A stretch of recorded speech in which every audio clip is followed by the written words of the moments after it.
fly, Eagles flying. You on the team, touchdown, touchdown. Time to get Jalen this ring. You don't really want to start a thing. This a bird game nation, baby. It's a Philly thing. Hater, and you looking like you type trash. I'm just here calling on Philly the podcast. And we can call a man dog or watch Miles score off the handoff. Rest of the division, your man soft. Jackson like Sean, hunting like Randall. Season here, really time to do them in. Your boy Philly Fresco. Thanks for tuning in. What's going on, you guys? It's your boy Joe Castro, aka Philly Fresco, and it is Philly the podcast. And we weren't late. You guys were just really early. So I'm proud of you guys. You guys came really on time. I appreciate it. But we got some goats in the building, man. We got some great content creators. I'm excited for this. I'm sure everybody in the chat is as well. So let's just hop right into it. Mike, if you want to start, introduce yourself. We'll go down to run it back, and then Tone, and then 500. But just let them know who you are for those maybe two people that don't know who is on this panel. Well, yeah, I go by Philly Mike, host of the Philly Talk podcast. Shout out to Joe for putting this together. We are live on a bunch of channels, I believe everybody but 500. But yeah, I'm excited to talk Eagles football from all the different perspectives on this panel. Definitely. Absolutely. You know, this your boy Tone DeShields II from Chalk It Up Sports, where no matter if we win or if we lose, we just got to charge it to the game. Also, the associate producer for Jacob Sports. Really appreciate all the love being next to these guys, man. I was just telling these guys behind the scenes, you know, if you want to be considered one of the best, you got to learn from the best, and you got to associate with the best. So, look, man, let's talk some Eagles football and get right to it. Yeah, man. DJ Eastwood, run it back Philly, man. You know, no frauds, no fanboys, no intros. That was not an intro. That was a figment of your imagination, but I'm here. Thanks for having me. Shout out to everyone on here, man. Philly 500, of course, one of the goats of the Eagles YouTube community, man. So it's cool to be on here with him, and I love you other three also. You know what I mean? Yeah, man. I'm happy to be here. Let's chop it up, man. I'm Philly 500. Look like Denzel Washington, but I'm Philly 500, and I'm just glad to be on with these guys, man. I watch all of them. I respect all of them a lot. I love all of them. And it's an honor to be here. Definitely. I'm excited for this. We already got 100 people between all the channels. So shout out to everybody in the chat. Definitely going to be reading through some of y'all comments, but I want to start this off right here. And let's go backwards, right? So I want to start with you, Philly 500. I don't want to look back no more. Now it's about to be football season. Let's look forward. Let's look towards this season. We're about 3 days, 3 training camp days in. How are you feeling about this Philadelphia Eagles team? Obviously, during the offseason, it's a lot of, excitement, a lot of getting ready for the season. But now that, people are starting to put the pads on, people are starting to go out there, put installs in. How are you feeling about this Eagles team going forward? I feel great about this team. I think this is a team that if they cannot win this division, to me, it's going to be a disappointment. I will say that I'm working on myself this training camp session. I'm trying not to get too high or too low by every little thing that goes on, In the past, Jalen Reagor, one-handed catches, I'm flipping out like, all right, yeah, that's what I'm talking about. I'm trying my best not to do that. I can't promise you I won't, but I'm trying to keep it, somewhat sane. You keep hearing Hurts, he's been bad, he's up and down. Like, I'm trying just to say, all right, let's see what happens. But overall, at this point, some of the guys like Jordan Davis, Kobe Dean, James Bradford, there's a lot of good things we're hearing about those guys. So I'm hopeful. Definitely. Tone or running back, one of y'all could take it next. Running back, you got it. Yeah, I'm excited. If I had to point out what I'm excited about, it would be the defense. It would be the defensive additions. One thing I've been screaming about for a couple of years now is the lack of linebacker play on this team has been just mind-numbing. Like, how are we starting, Nate Gary or whoever else was in there? So it's very refreshing. It was very, I wanted to throw a parade that Kobe Dean fell as far as he did. If he was where he should have been, would Howie Roseman even have looked at him? But hey, he fell. We got him. I'm from the time, and I'm sure some of you are, where Eagles linebackers were hard-nosed, and it was a big part of the team's success. So it's nice. That's a great thing. You know what I mean? The secondary is still a big question mark for me. Defensive line's going to eat. I mean, I'm excited. You add Jordan Davis to that, and just the rotation that these guys have. So defensively, I'm all there. Offensively, the weapons, I'm all there. Jalen Hurts just a big question mark for me. More of a question mark for me than a lot of the community. I don't know. I don't know. I'm with you there. I'm with you there, DJ. Don't worry. Don't let him talk to you like that. We're gonna get into it. DJ is on top of the food chain when it comes to and again, it's not literally hate. It's just he's an honest guy and he just doesn't see it. He gets called a hater all the time, and it's funny because I think me and DJ are pretty much the furthest apart. But he has reasons, concerns, real good reasons. Because nothing's impossible, and some people call me a hater, but people that watch me for a while call me a flip flopper because I just kind of react to what I'm seeing. So I was all in on Wentz. Once I started to see Wentz, kind of start to tank, and I got past the fact that okay, coaching, okay, play calling, okay, offensive line at the time. Then it was like, all right, Wentz is just holding the ball for 39 seconds and getting plastered in the face. Like, what are we doing here? So I was off Wentz. I was on to Hurts, and then I feel like I saw a good portion of what Hurts can do, and he hasn't really overcome what they were saying about him coming out of college. So that's where I am. Nothing's impossible. If he comes out and does something different, I will be impressed. But that is what it is. But I'm excited for football and I'm excited for this team because I think we can do some things this season. Yeah, I have to agree with a lot of you guys. A lot of you guys said a lot, but it's kind of hard to pretend as if we don't see the flaws in Jalen Hurts. But before we get into the meat and potatoes of that, before we get into the nitty gritty of that, something I'm excited about, obviously the defense, but I got to be honest with you guys. I'm really curious to see how these running backs are used this year because Miles Sanders is in a very crucial year in his career. Kenny Gainwell was someone who had in my humble opinion, a decent rookie season. Fell out of favor here and there, but from a production standpoint, as far as scoring, he has a nose for the end zone. So we have to acknowledge that. Boston Scott, another guy, had a nose for end zone. When we had Jordan Howard, he had a nose for the end zone. This running back core, along with his offensive line, managed to average nearly 5 yards per carry, led the league in rushing.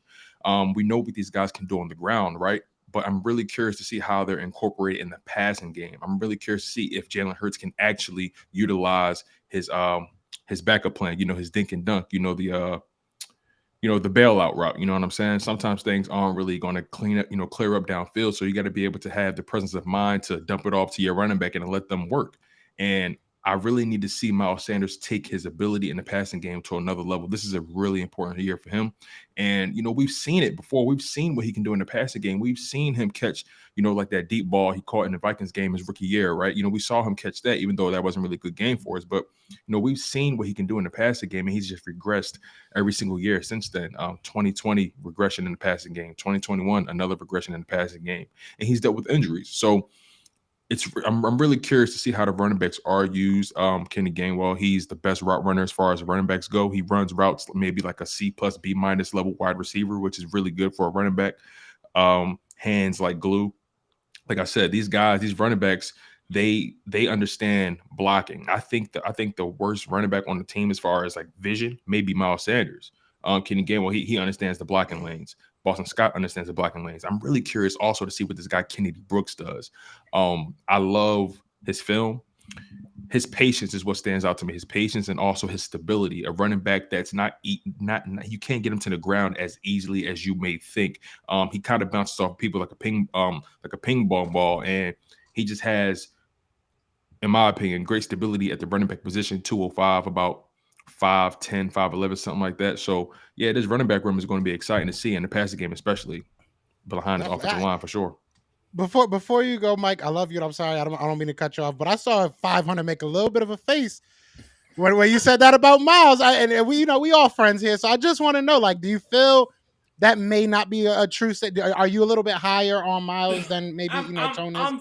I like Miles Sanders. Hold on, real quick. I'm sorry, 500. Real quick. I like Miles. I don't want that to get misconstrued. Yeah. I like Miles, but you're saying his vision is health, suspect, and his health in the passing game is what concerns me the most about him, because running backs now, they need to be able to catch that ball in the back. Unless you're a Derrick Henry or a Nick Chubb, those kind of guys, you need to be a dual threat back. You need to be able to catch the ball. You need to be able to line. You need to be able to line up on the wideouts. But I like Miles. I don't want that to get lost. Well, we've seen him be good in the passing game before. His rookie year, he was pretty good. So we know he has it. I agree with you on his health. I think that's a big problem. And I also think one of the things Miles tends to do that hurts him is he's always trying to break the 80-yarder, always trying to break the big one instead of just taking what you can get. But I mean, a guy like that, even though he has flaws, I don't know very many guys on this team who can take a ball 70 yards, 75 yards.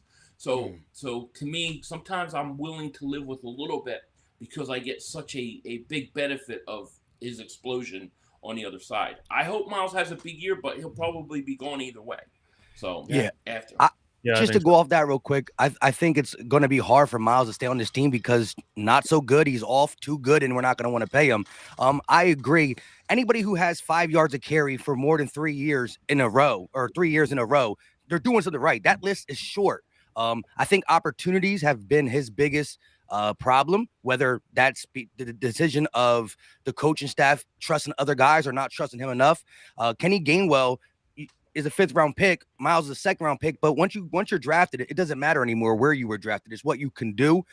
As you were talking about playmaking wise, Kenny G, he had 107 touches. I say this all the time on my channel, almost every stream. It comes back. 107 touches, 40 of them were for a first down or a touchdown. That's 37.3%. So when the ball's in his hands, good things happen. And we saw last year in key situations, Miles got pulled out for Kenny Gainwell. I talked about the second practice, Kenny G getting starting reps. Now, again, I'm not saying, and I said on my stream that does not mean Miles Sanders is going to lose his job. People were coming at me in the chat for that. However, it's something that you got to note. Now, the coach came out and said Miles is our guy. But again, he's our guy to start. But is he going to be the guy to finish? That is what we still got to see.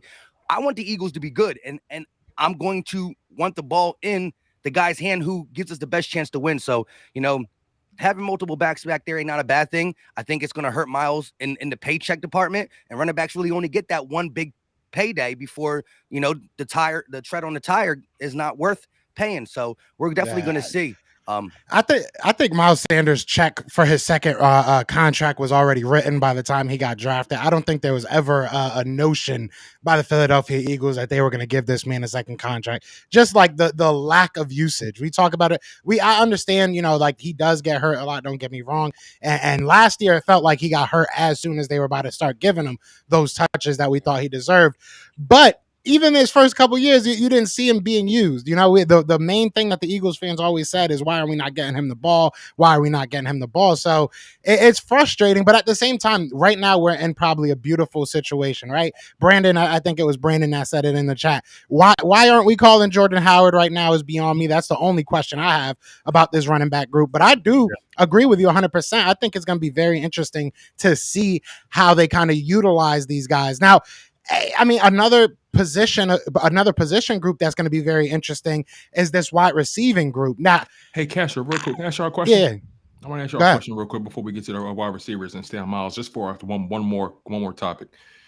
How much is Miles Sanders worth today? Right now, what's the yearly salary you guys would give Miles Sanders?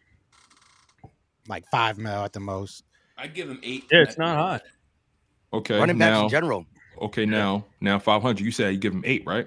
I'd give about 8. Yeah. Saquon, James Conner, Leonard Fournette, those guys are making 7.7. Is he that? Yeah, but Saquon's still in a rookie deal. True. First round pick, right? Okay. Let me ask you this. The question is, what is the running backs that have signed a contract, their second contract? What are they making now? Okay, perfect example. Austin Eckler. Austin Eckler's making $6 million a year right now. Is he better? Is he better than Miles Sanders? I say yes. I think. Yeah. I mean, but see, that's tough though. That's a tough question to answer though, because we haven't really seen what Miles Sanders' full potential could be. If he goes to a team like Austin Eckler's on, that they're giving him the ball as a catcher, as a receiver, I should say, maybe he becomes what Austin Eckler is. Austin Eckler has a lot of yards, but most of them are from being a receiver. Like if we're being 100% honest. So I mean, that's Miles over him. But here's the thing. When did Eckler sign his contract? That's a good question. I'll find out where you guys talk. Because here's the thing: if it's 6th for him now, then most likely by next offseason, if he just the money, the salary always goes up. So I think about $8 million is probably as far as I'm going. I'll tell you That's that. very true. Okay. I Would like you that. guys go after a Jordan Howard right now? Like, is that something you're still down for, or is it like give Kennedy Brooks and You we have didn't to get get Jaquan another already? running So back. Yeah, Jordan you need Howard- another running back. Jordan Howard's what, 27? You know, yeah, like He's you the look at oldest him. 27-year-old I ever met in my life. Yeah. You That's think the about Jordan problem. Howard. Yeah, you think about Jordan Howard. You're like, this guy retired like 3 times. It feels like, but yeah, he's like yeah. 27 years old. Also, Austin Eckler signed his contract in 2020. 22. So Yeah, So- sure so yeah, so 2 he's years in ago. the, so he's entering the 3rd year of the contract. So he'll Yeah. probably get read up for a little bit more. So I mean, you're probably right, 500. You're probably Yeah. right. And he's Hey, 20, he's 27 years old also. Jordan Howard keeps getting overlooked. You know, I don't know why Jordan Howard just isn't. You know, I don't know. I don't know what it is about Jordan Howard. I Every think it's time helped with he's on him. the NFL team, I think he's productive. He's not someone that's going to wow anyone or blow anyone away, but he's productive, and I think he's young and he should definitely be on an NFL team. You know Yeah, what I I agree. think it is with him? It's the injuries. Yeah. He gets these stingers, and then he's out 7 or 8 weeks. Yeah, We You know, ruined I- him. We ruined him. I Yeah, think Jordan we- Howard. I think he actually could come back at some point this Yeah. training camp, because I think you still need a big back. I still think you need a physical back, a short yardage back, goal line back, somebody to complement those other guys. So whether I to agree. me it's Jordan Howard or somebody else, somebody that can fill that role has to be the guy. Unless it's this Kennedy Brooks, what we just don't know yet. How can we know? Yeah. And something like this is interesting to say, because obviously us as Eagles fans, we're looking at what he did for Philadelphia and what he did for our running back group. The man left and didn't even play. You know what I mean? Like, let's realize that he just had a workout with the Ravens. So maybe this is just the perfect situation. I know, you jokingly said that we kind of ruined him with health wise. We kind of did, but you know what I mean? Like, this is kind of the perfect situation for him.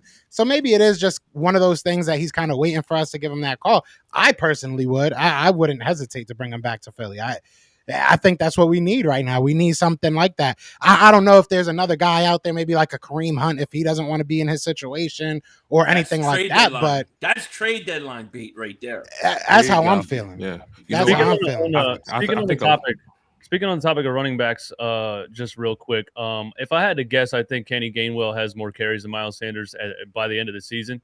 I think part of that. Interesting. That's a hot take. I think part of that is what Philly 500 already said, that they're not going to pay him.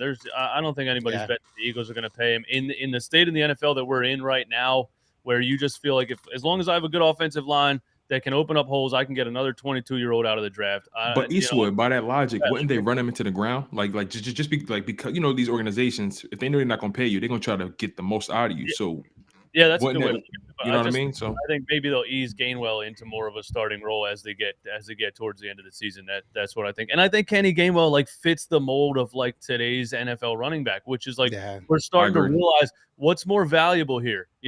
Get the ball, run straight into the hole and get 4 yards, or get the ball, dance around, sometimes break a 50-yarder, a lot of times, miss an opportunity by doing that. I think Miles Sanders has always had a condition. I'll call it Saquon Barkley condition, playing behind him at Penn State. I think he kind of always wanted to prove himself. I can do that too, and a lot of times I see him get the ball and he thinks he's Shady McCoy. I think the problem with that is that you have to be as good as Shady McCoy to succeed at that. You know what I mean? Somebody that thinks they can dunk from the foul line. Can you really dunk from the foul line? You know what I mean? Like, and I see that a lot. I see a lot of dancing when it's like, man, just hit the hole. Kenny Gainwell comes in and bang.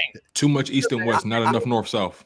Yeah. Yeah. I will say this though. I think also is Miles Sanders throughout his career, whether it was Doug Peterson and or Nick Sirianni, he's never got the opportunities that a RB1 should get. So in his mind is, if I'm touching the ball this time, when's the next time I'm going to touch it? How many times I'm going to touch it? So that could also be a reason why he wants to dance around more, because he's like, I got to make the most of 14 carries because I'm not going to get that. Like, he never really got over 20 carries. And even though, Miles Sanders and Shady had the same body stature. That's why I'm surprised Shady was so durable, and Miles, health has been his biggest thing.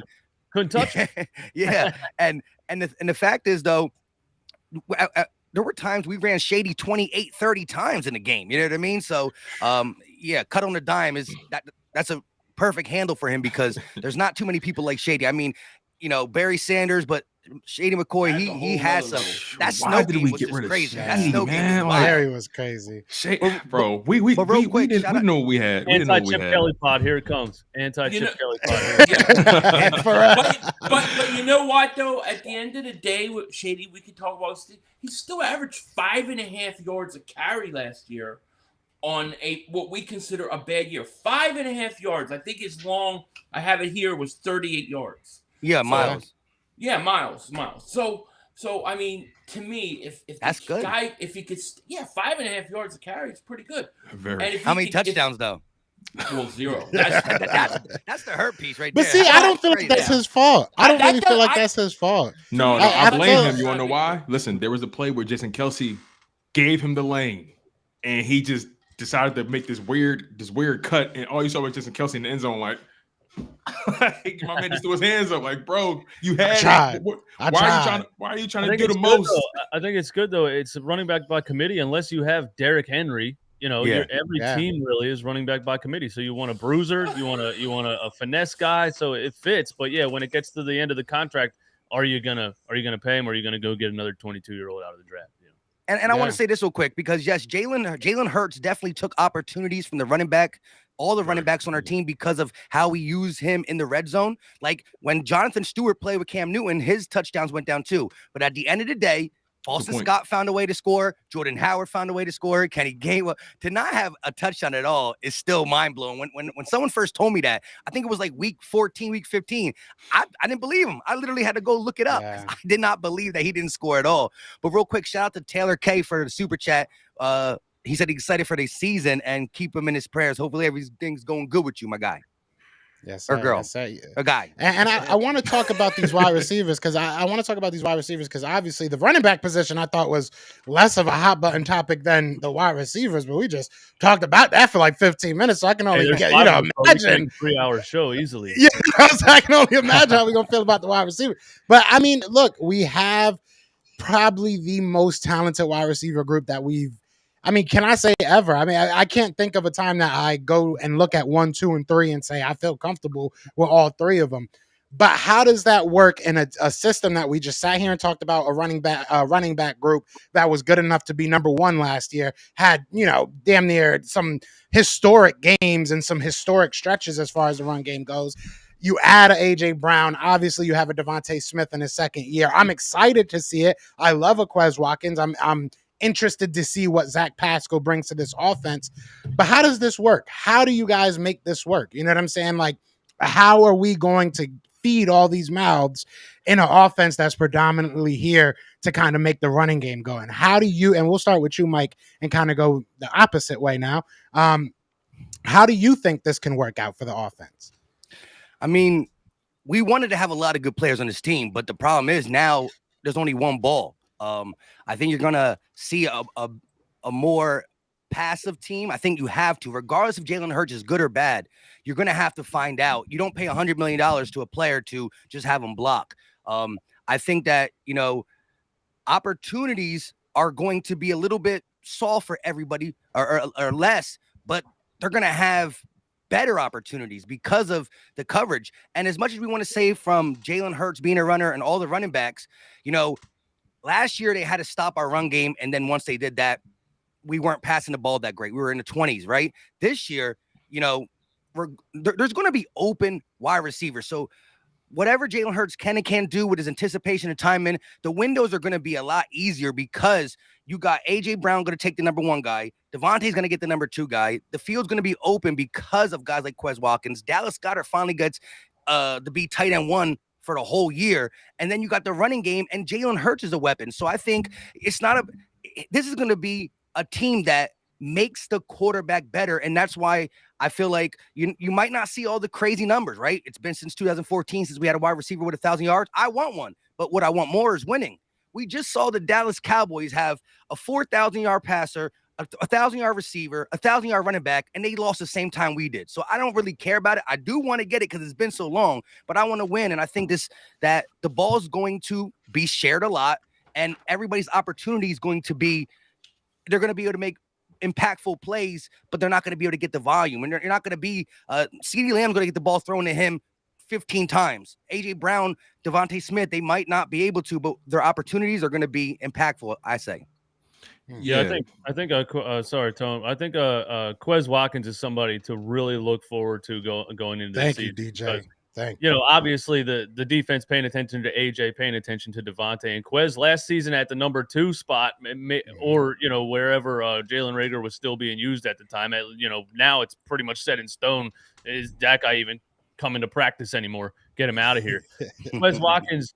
He made some amazing plays at the number 2, and that was with the defense paying attention to him as the number 2. So him as the number 3, you know, as far as Eagles wide receiver cores, I go Deshaun Jackson, Jeremy Maclin, Jason Avant. That was a 1, 2, 3, 3 levels, and Jason Avant was kind of almost a tight end over the middle. So like Quez being a speedster at the 3, he's going to be open a lot. And I think that's the guy, you know, that we need to look for. But yeah, 3 guys that are just, man, 3 guys that can really get, three guys that can really get down the field, and then you add Dallas Goedert in there, and I'm really excited to watch this receiver core for sure. Yeah, most definitely. I agree with everything you guys said. You know what's so interesting? As much as I would love to have that 1,000-yard receiver, you know, that's sexy. You know, we get to say that, right? But let's put it in perspective. Our Super Bowl season, we didn't have not one receiver go over 1,000 yards. So. Yeah. You know, as much as people love to say, "Oh wow," you know, if AJ Brown doesn't go over 1,000 yards, it's a failed contract, it's a failure. Well, not if you're winning. You know what I mean? So I would much rather trade, like Mike said, I'd much rather win than get all the yards and the stats and the accolades, most definitely. But how this team will work is the simple fact that there aren't any egos. Let's put it into perspective. AJ Brown, he's as humble as they come. If you listen to him talk, he'll let you know what it is. And on top of that, he came from a run-heavy offense, so he knows what it's like to get – he knows what it's like to not have more than 70 receptions in a season. You know what I mean? I think for his career, he's only averaging about 68 catches, 70 catches maybe, something like that. But he's productive. He makes the most out of those opportunities, and I think that's why A.J. Brown is on the Philadelphia Eagles. He knows how to make the most out of his opportunities. All these wide receivers, if you think about it, know how to make the most out of their limited opportunities. Think about Quez Watkins. Quez Watkins is a player who really actually didn't have as many targets as people may think.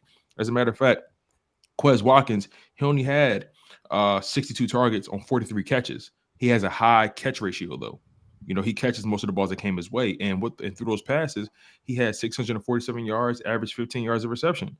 Longest catch of the year was 91 yards. So and then Smitty, a guy who averaged 14 yards per reception, only about maybe 60-something catches, maybe 70-something catches, I believe. But my point is, you have guys that know how to get open. They know how to get yards after the catch. They know how to make the most out of what they do. They know how to make the most out of their receptions and their opportunities. And I think that's why this team is built the way they're built. They understand opportunity. They know how to maximize opportunity. And I think that's what we're going to see this year. Despite Jalen Hurts' deficiencies, he has to make the throws. But I think overall, you're going to see guys averaging 14, 15, 16 yards of reception. That's the way this offense is designed. They need to get it done after the catch and make the most out of the opportunities they have, like they've been doing. I think that's how it works. Facts. Denzel, how you feeling, brother?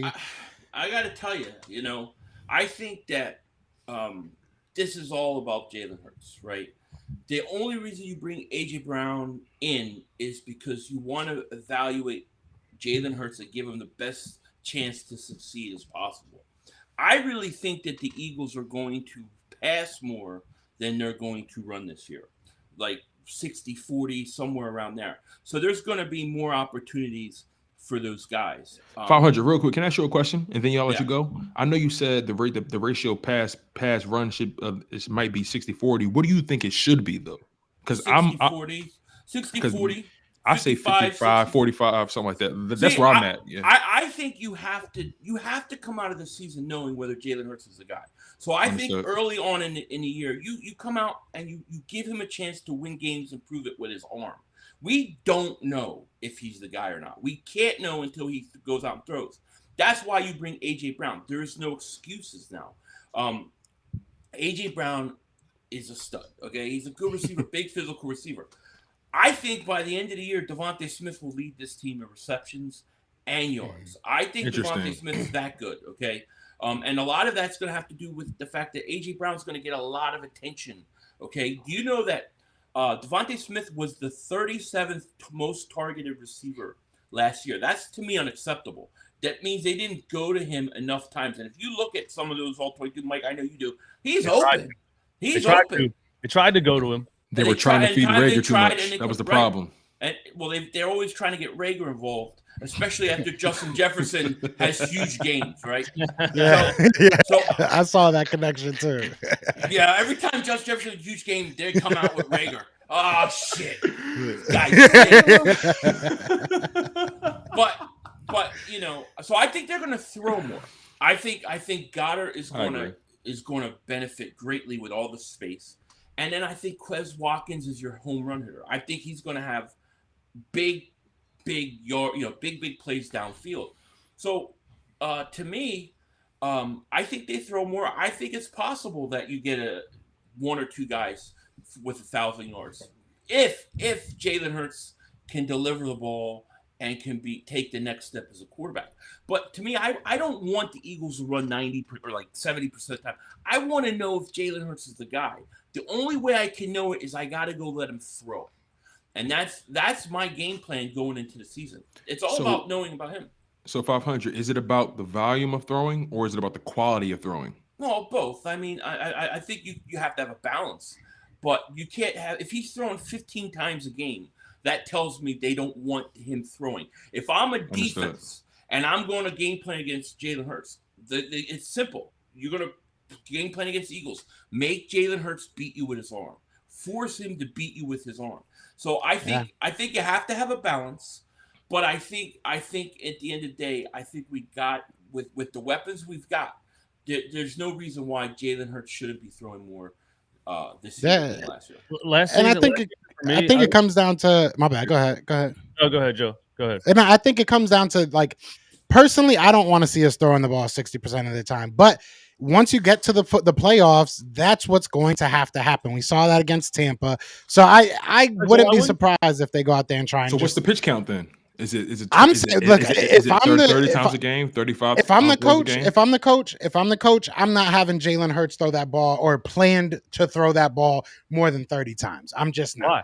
I'm just not, because we have a dominant run game. We have a defense that can now hopefully make some plays, get some turnovers, stop the other team. I'm cool with winning every game 10-0. I'm cool with winning every game 13-0. I'm cool with that because you're winning every game. That's all that matters to me.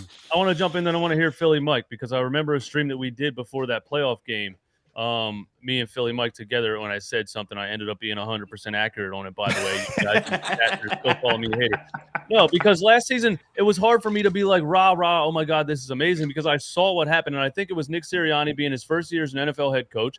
They started the season with a plan that he wanted to do. He saw it going very badly, and he said, I can't go out here and go 2-15 my rookie season as a head coach. So I got to win some games. So then he started to flip it around, strategize around what he knew could win regular season games, which is run the ball more. I don't want to say hide Jalen Hurts deficiencies, but that's kind of how I saw it, and that beat a lot of bad teams. Let's call it what it is. That beat a lot of bad teams. But I knew what was going to happen. We're going to get to the playoffs. We're going to play a good defense. They're going to make Jalen Hurts throw the ball. And we were sitting there, me and Mike. Mike was being a little bit more optimistic than I was. I respect it. But I said, do you really think we can beat the Bucs in the playoffs? And I said, they are going to get smoked. All right, but let me just say this. Okay. He said smoked.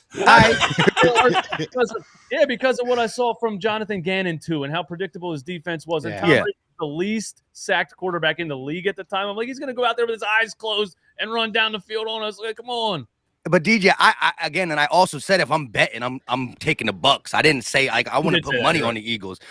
However, I agree. Look, in the sense of Philly 500 saying 60-40, and I see the chat saying, yo, you got to be balanced and run the ball. Remember how unbalanced we were both times. The first couple games of the season, it wasn't a 60-40. That's not that big. That's not that much. It's still pretty balanced. It was literally like 85-15 to start the season out, and then it flipped to 80 to 20. Run the ball. They're holding up signs, bro.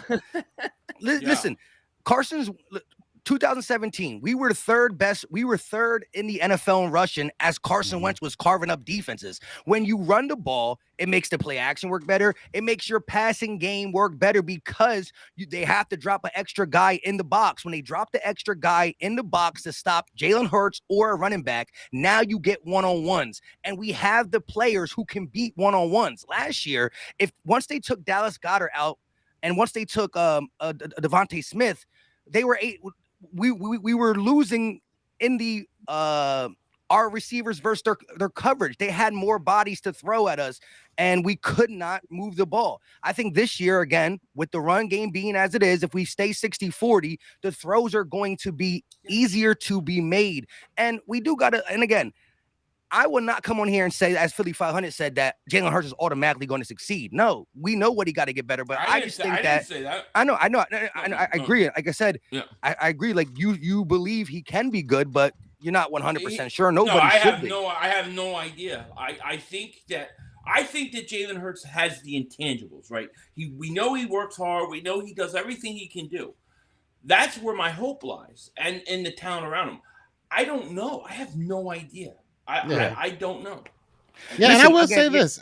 I will say this. As far as Jalen Hurts goes in this offense, we're going to be in a very weird situation next offseason because we're either going to figure. And to your point, I understand why you're saying we got to figure out what he is as a passer because and to Jersey Boy's point, bringing up Kyler Murray's contract.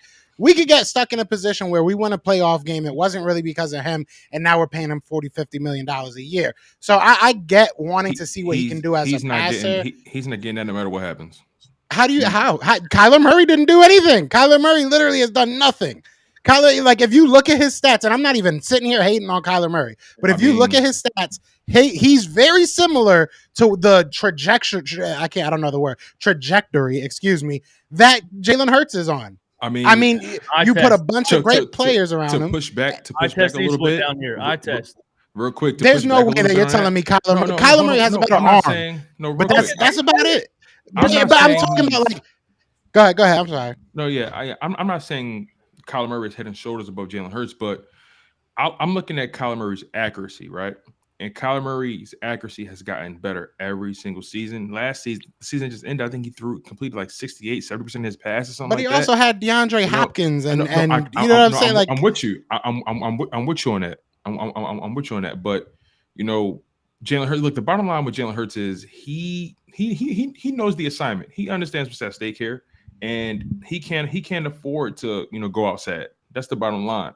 But I think. I don't think Kyler Murray is head and shoulders above him. I don't believe it at all. I think Kyler Murray, in my humble opinion, I think he just whacked the Cardinals, if I'm being honest. But also, Kyler. Well, let me just say this real quick about Kyler, real quick. He's getting paid off what they believe he can do because they did see after getting DeAndre Hopkins. I had him as my fantasy quarterback in 2 leagues. He was tearing up the league. He was in MVP conversations until the injury. Now, again, we don't know if injury is going to hinder him crazily. We saw Carson Wentz never recover from that. Or he can come back strong. Like, look at Tom Brady with his neck injury, came back and still did what he did. I know it's a different injury, whatever. However, he struggled after the injury. He had a horrible playoff game, but there was still a time where he was considered as a top quarterback in this league throughout the year, and they're paying him off that potential. Now, again, the quarterback market is just crazy with money. And, think about what Tom Brady did.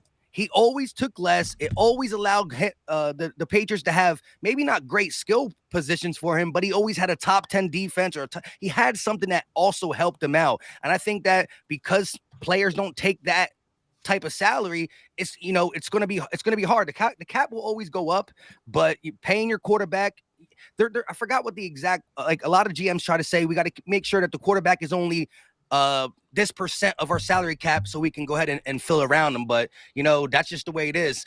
Average quarterbacks are going to be getting paid. I'm not putting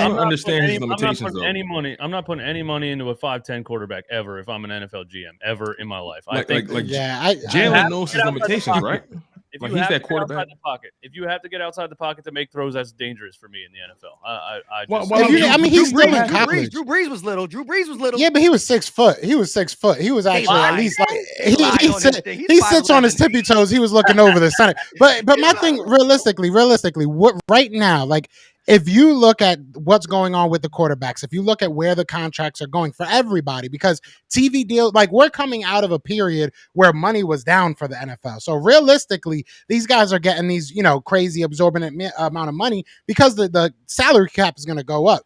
So thinking of that, looking at that, would you say, okay, Jalen Hurts can run my running offense probably better than anybody else. I know he's not the best passer.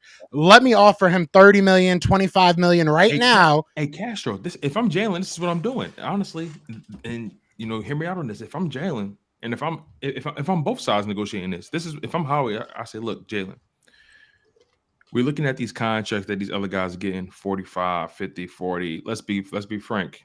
We all know that's not. We all know this is not what this is right now. So this is what we'll do. And let's hear us out on this.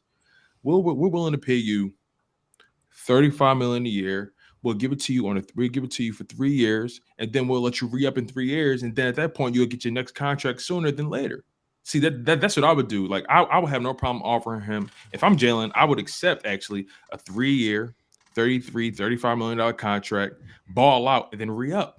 You're still getting quality money at the quarterback position, and obviously the guaranteed dollars will be substantial, but 3 years, $35 million a year. If I'm him, because he's what, 24? How old is he? 23. 23. 3 years, you'll be 26. Or by the time you sign the contract, 24, so you'll be 27. You could re-up again, get a 4 or 5 year deal. Like at 50, the money be even bigger by then. Like Can't pay him yet. You can't. No. Not right now. But I'm saying, he's going to be eligible at the end of the year, so they're going to have to figure it out at some point. But here's the 35, 3 years. Here's the thing though about that. If you're paying him $35 million a year when Lamar Jackson's probably going to get 50, you have Kyler Murray in the 40s, you have all the top tier guys closer to 40. If you don't think he's good enough that pay him that kind of money, then he's probably not a franchise quarterback.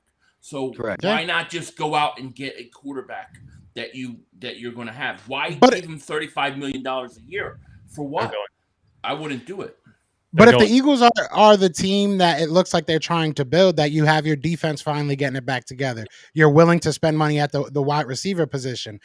Maybe you just say, listen, Jalen gets these guys going. He's good enough. Let's just try and get something under the 40 million. Because it comes down to this. Are you more willing to just completely cut ties with Jalen Hurts and restart the process, or give up your future picks for a quarterback? Because either way, it's going to be a process, right?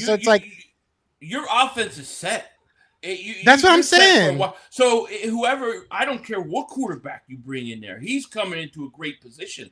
Why am I giving a guy $35 million when I don't really believe him? Because if I really believed he was better, I'd give him 40-something million. But also, if you're not gonna, I take my picks. I got 2 first-round picks. I feel trade them up. But that guy that you give him up for, that guy that you want to commit to after Jalen Hurts, he better be elite. And my thing is, elite quarterbacks don't grow on trees. They're not. It's not that many of them for being. There are more B+ quarterbacks than A quarterbacks in the NFL. Well, I don't think the quarterback you bring in even has to be elite. He has to be above average. Jalen Hurts hasn't even been above average so far. Like, if you know what I mean. Like you as a passer, he's right there as right around average, a little below, because he's still at 61%. He got to get it up to 65. Howie Roseman did a genius thing this offseason. He set it up for both scenarios. He said, I can set this up to give Jalen Hurts everything he needs to prove that he's the guy, and also I'm somehow going to trade down a couple spots and still get Devontae Smith and get a future first-round pick. Also, I got 2 first-round picks next year, so if that doesn't work out, look at the squad. You know what I mean? So it's the best of both worlds. I was fire Howie Roseman like it feels like 3 months ago, and now I'm the biggest Howie Roseman fan in the world. I love. We're good no matter what. We're good no matter what. Here's the thing. Yeah, you got to come out of this season feeling like Jalen Hurts can lead your team, or you got to find a replacement. And again, there's no sure thing that if you find his replacement, he is the actual replacement. you can miss on quarterbacks. I mean, Sam Darnold was a number 2 overall pick. Carson Wentz was a number 2 overall pick. Baker Mayfield, Jared Goff, right? Just because you got the guy in that. I mean, Haskins, Daniel Jones was a top 10, all were top 10, and they're all not good. R.I.P. Haskins. But at the end of the day, you still have to try. If Jalen Hurts, and again, I don't need Jalen Hurts. I would love for him to be an MVP this year, but if he just takes if he can just build on what he did and show that he is improving in the sense that you can see the eye test, the stats are equating, plus we're winning games, not just because we got the running game, but because of his arm, you can do that. He doesn't have to come out the season and be Tom Brady or bust, but he has to show. My thing with him, he has to be able, if he can come out of this season being somewhere between 10 and 15, if I literally say, well, he's probably like the 13th best quarterback, 14th best quarterback in the league, that's a huge jump, because then you would think that then it's going to be another jump, and he's only 23. Right now, I got him between 17 and 22. My bias brings us closer to 17, but I can see anywhere from 17 to 20, that's fair, 22. Though. And he needs to get inside the top 15 for me, because then I'll say, well, then there's even more to build off it. That's my take on Jalen. That's fair. I think that's fair. I think top 15s, you take a chance and you sign him at that point. If he goes and he puts up those kind of numbers, you know, and it is the eye test. I got to see the guy beat up people with his arm. So let me ask you guys this, since we're all talking about it now, right? But it has to be this year. So you can't wait to sign him. If you go into next year and you don't sign him and he goes in the final year's contract, then he takes another step and you want him, it's going to cost you enormous amounts of money. It has to be this year. So what do you guys need? Okay, so what do we need to see then, right? Is it strictly about the numbers? Is it how far he takes the team? Is it how he does in situational football? What's the barometer here? All the above. It's the game within the game. I say this all the time. It's the game within the game, because it's the same thing with Jonathan Gannon. It's the same thing with Nick Sirianni. If things aren't going well, how do you react? If things aren't going well, how do you cope with that? How do you change things up? If things are going well, how do you react? How do you change things up? I don't necessarily, I think Mike was just saying, I don't need you to be Brady this year, right? But I need you to go out there and win some situations with your arm. I don't need, and it's not that I don't want him to be, who he is. I'm cool with that. If you're a great runner, I'm cool with that. Run that ball, boy. But at the end of the day, there's going to be some teams that are like, all right, we want you to run it. Like, we're waiting for you. Please run it. You know what I'm saying? And those teams, I need you to be able to beat them, because it is what it is. Last year, even going against Tampa Bay, going into the regular season game, going into the playoff game, the playoff game more so. I don't think we played them in the regular season. Did we play them in the regular season? Yeah. We did. We got beat both times. Yeah, we did. I was like, I know we got. I was trying to forget one of them. I think. And guess what? Happened, Tampa Bay played the same defense. They didn't change nothing. But the thing is, their defense was always good at stopping the run.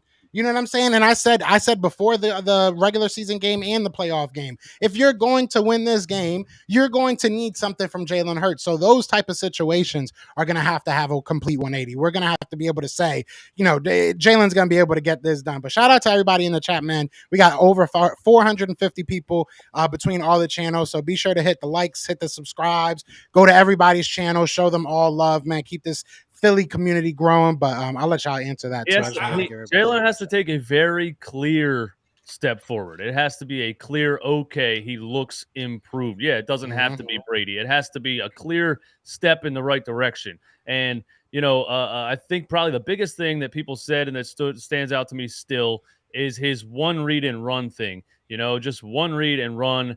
And for me, the first time I see him sprint out of a clean pocket, I'm done. I don't want to see it anymore. I'm out, bro. If it happens game one, it's Minshew mania for me. And I don't even think Gardner Minshew's anybody. So but Eastwood, I just can't handle it anymore. I need him. You can't do it all on one play. Yes, Come on. Because he did it for 4 years in college and 2 years in the NFL. And if he does it again this season one single time, there's no chance. I got to pick your brain about this one part, though. Wait, hold on. Eastwood, look. For first drive of this season, he does that, and then the rest of the game he doesn't. Then what are you gonna do? I mean, you can't just say one time. I understand how frustrating. I feel you. I'm not gonna lie. The instinctual way that he plays. The instinctual way that he plays. To me, if he still does it, it's just instinct, and he can't change it. If he, okay, you guys, real quick, and then I'll let whoever go real quick. I just gotta ask you guys this, right? Because it's so, this guy is really complicated. Jalen Hurts, he's a case study to me. But let's say he takes the strides from a mechanical standpoint, from his reads. Let's say he takes steps forward in reading the field, being able to dish the ball out. But this team loses in the first round of the playoffs. Or I'll put you this way: the team he makes strides from a quarterback standpoint, but the team comes second in the division. They make a wild card and they lose. Then what? What do you do? That should be obvious. Yeah, I don't care.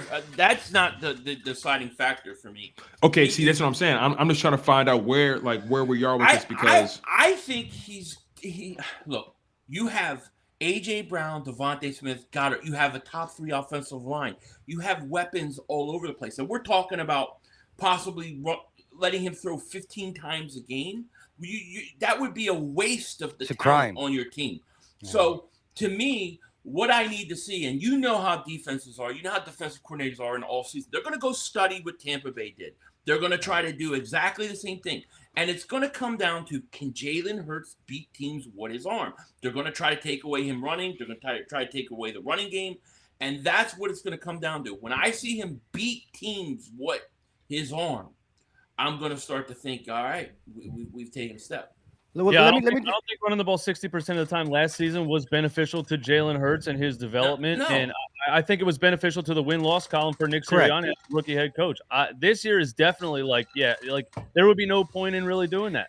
I agree. They also didn't do him any favors throwing the ball 50 times a game starting out. Like, they didn't do him any favors. It got to be a balance. But real quick, let me just say, going off what 500 said, Jalen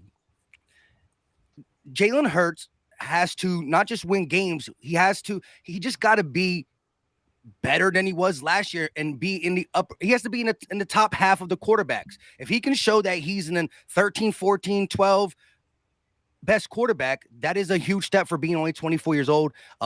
Regardless if you love Jalen or hate Jalen, he really does only have this 1 year because of the situation we're in. But again, Jimmy G's in the NFC Championship 2 times the last 5 years.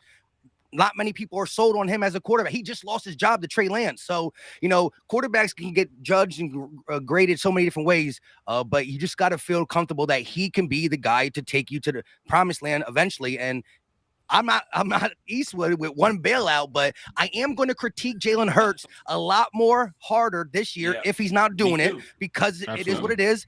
But one more thing Philly 500 said is, the defenses are going to study him. So if he even takes the step he takes this year, if he takes one, is even more of a wow, he did it, because last year he got away with stuff because he had no tape on him. So now teams know who he is. They know how to stop him. If he takes a step, that's even bigger, because they're going to make him win with his arm. So, this year he can really show some things. And when you know what the best part of his game is, and then he gets better anyways, even if it's, like I said, he's got to jump in the top half of the quarterbacks for me. That's my whole take. But I will be saying, I'll be live streaming the games, and I'm going to voice frustrations if we lose the Lions week 1 or something. You know what I mean? So it's a lot of pressure.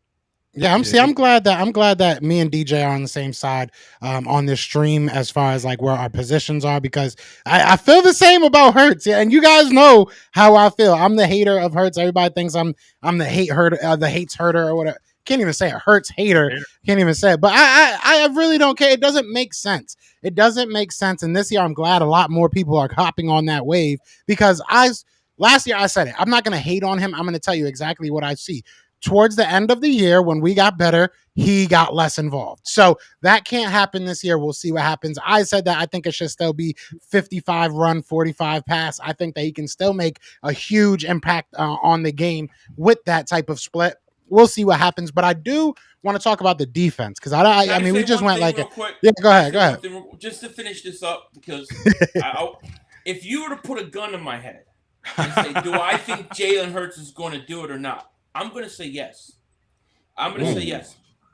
Because R.I.P. Phillips. I'm going to say he's going to do it, because I think he's a hard worker. I think he gives everything he has.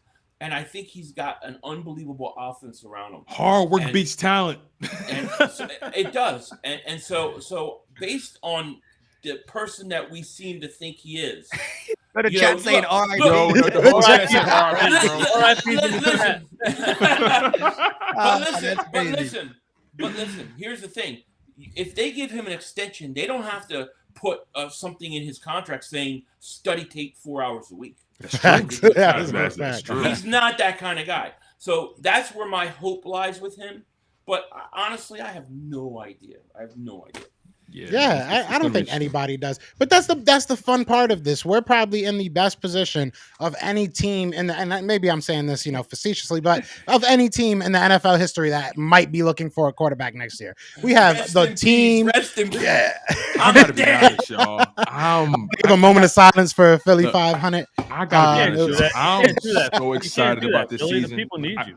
I gotta be honest, for real. I'm so excited about the season. Like this season, like I haven't been this excited about a season in quite some. Like this season is so much riding on it, right? We have so much that we're so talented. I'm just curious to see how this team just looks, how they flow, how they respond to getting punched in the mouth, how they respond being down 10 in the fourth quarter. You know what I mean? Like, well, we have those. Like, I'm just so fascinated by this team. I'm fascinated by this coaching staff. I'm fascinated by all the different storylines. We got storylines in the running back room. You got storylines in the linebacker room, storylines with the quarterbacks, the wide receiver. There are storylines everywhere. And, this is content gold for us, most definitely. And I'm just enamored by everything Philadelphia Eagles right now. I'm locked in, y'all. I'm hyped. Yeah, a lot of people say I hope that Hurts can prove the haters wrong and doubters. I do too. I hope that I would love, and I cannot wait to come on here and be like, I was wrong about Hurts. I did it last year.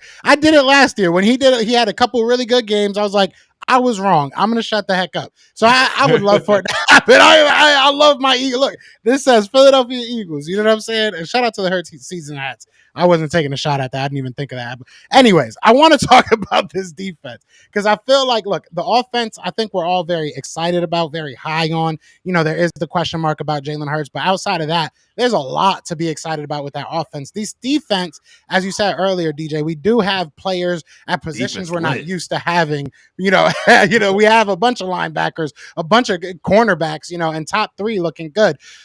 But I want to talk about Jonathan Gannon. Okay, I want to talk about what we need to see out of it because I feel like Jonathan Gannon is the Jalen Hurts of the offense or of the defense right now. Like he's, you know what I'm saying? It's like you're either going to do so great or you're going to do terrible and fall on your face. So, What are you expecting out of a Jonathan Gannon? What do you want to see? Like, there's so many questions we can ask about Jonathan Gannon, but what do you want to see from Jonathan Gannon going into next year? Who wants to start this one? Well, I mean, I guess I spoke already. I'll start it. With Gannon, for me, it's one of those things like this defense. As much as we like to talk about the offense, right? The offense really didn't have too much of an issue putting points on the board. They were ranked 12th in terms of scoring, so they were able to put points on the board. Now, was the offense efficient scores? Not necessarily, but we managed to put points on the board. The issue was when the defense allowed the opposing offense to score. The defense couldn't stop guys. The defense couldn't get off the field. That was one of the biggest issues. And I think it's going to be so important for Jonathan Gannon's defense to be physical, to be aggressive, not just respond or react, but also they need to dictate the pace. When was the last time a Philadelphia Eagles defense actually dictated the pace, dictated the momentum of a series? It's been quite some time. I feel like for the past few years we've done nothing but respond to what the offense has been doing. We need to actually make them make a decision, not have them force us to make a decision. So it's going to be real important for Jonathan Gannon's defense to be able to not only get to the quarterback, but also force them to make mistakes, create turnovers. I think that's going to be most conducive to our success, being able to force the opposing offense to force turnovers, because at that point you force turnovers or you get the opposing offense off the field quick enough. Now you're giving your quarterback Jalen Hurts a short field.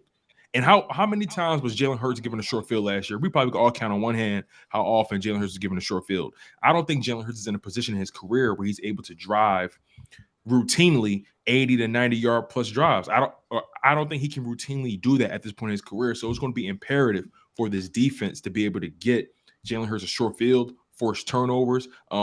just create havoc and be physical, and obviously not give receivers 10 yards cushion off the damn line of scrimmage. That just can't happen anymore. But he has the talent now. There's no excuse. Just how Jalen Hurts, there's talent in front of him, no excuse. Gannon, you said the problem was you didn't have what you needed last year. Okay, now you got it. You picked out Hassan Reddick. You helped draft Jordan Davis. You know what I mean? You drafted Karan Johnson. I like that kid, by the way. You helped bring in James Bradbury. You have guys that, by your estimation, can run what you want to do. So it's going to be. I'm really curious to see how this pans out. But Jonathan Gannon, he can't be passive. He has to dictate the pace. Let me go real quick because mine's going to be quick. We got to be top 5 in sacks. Simple and plain. Simple and plain. Shalom. My whole life has been the Eagles have been a top 5, top 10 D, able to get to the quarterback. Last year we were 31st. It's inexcusable. Cannot happen. That flows everything else. Secondary can play better. Linebackers can play loose. Quarterbacks can't complete 75% of the completion on us. As LT said, shout out to LT and Seth for the super chats. Gannon is the one that can't be trusted, but you still don't blindly trust him. But he has no excuses, as Tone said. But if you get pressure on a quarterback, good things happen. Remember, when we won the Super Bowl, we had Mills and Ronald Darby on the outside. They looked good because of our pass rush. Absolutely. We got to be top Great 5 point. going at the quarterback, and everything else will flow. That's simple. The reason our defense allowed them to just kill us is because we were 31st. Get to the quarterback, and we'll be fine. We got the tools to do it. That's what we need to see. I agree with you, Mike. By the way, I agree 100%, 150%. Yeah. I'm back and forth on defensive coordinators because now that you brought up what Jonathan Gannon said, Jim Schwartz said the same thing at one point. I'm running this style of defense because I don't have any guys out here. I do a lot of basketball analogies. You ever play basketball and you're running man to man and dude on your left is getting smoked 1-on-1 the whole damn game? You're like, we gotta go zone. We gotta go zone. We're gonna lose 100-0. So I can't figure out, is it the coordinator that's just out here I don't know what I'm doing at all? Or is it I don't have guys that can play man? I have to play this zone. I know I shouldn't have guys behind the 10-yard line on a 3rd and 8, but you got to give me people. So this year, I feel like Howie Roseman finally said, now everybody's going to stop pointing a finger at me. I'm going to go get you the guys that you need. I got close to that. Oh, we got to fire Howie Roseman, so I'm going to save my job here. I'm going to go get some guys, and now you can't say anything to me. Now it's your time to shine. So I think maybe he did with the defensive coordinator, same thing he did with Jalen Hurts. I'm going to give you the guys to succeed. Now it's your turn to prove you can do it. So I think you'll see something different out of Jonathan Gannon. I hope. I'm hoping that it was a lack of personnel, and you'll see something different. Obviously, again, a lot of you too. I'm from the time of Jim Johnson. Let's be aggressive. Let's bring the safety up on the line. Let's do something crazy. Let's bring the house. Let's do something. I haven't seen it for years. I don't even know what that looks like anymore. So I don't think we're going to get close to that. Maybe that's not even an NFL thing anymore. But I want to see. I definitely want to see more aggression as far as defensive play calling. And yeah, Mike's completely on point, bro. It's if you're pounding the quarterback, pause. The secondary and the linebacker core doesn't even matter because the guy can't get the ball out. So I agree. I'm actually proud of us. It went a whole hour without having to say pause. That was actually impressive. Look at that. We went a whole hour. I do it. I gotta just use a different vocabulary. They don't want to. I like Philly 500 because he actually paused. He pauses. He says he pauses. It's funny. Oh yeah, that's how you got to But how you do feel? it. Look the hell out of me because I watched the guy. Can y'all hear him? He's going in and out. All right, yeah, 500. You kind of in and out. Okay. I think you're back. I don't know what. Oh, he's silent now. I think you're good. I think you're back now. Can you hear us? Yeah, I hear you. All right, bet. Yeah, I think you're back now. I think you're good now. Okay. It could be my internet. It's acting all. Jonathan. I watched the guy throw 80-something% against him last season to fix it. He's running personnel. He says schemes in which the personnel to do it. But anyways, now he supposedly has to use them, right? Now there's a lot of toss on Reddick back into. Are you guys still getting? That's going to happen. Yeah, I think it's still cutting. I don't Yeah, know. Phil, I don't why. want to. Yeah, I don't want to let you get your whole thought out. I don't think we can really hear. Yeah. You know the.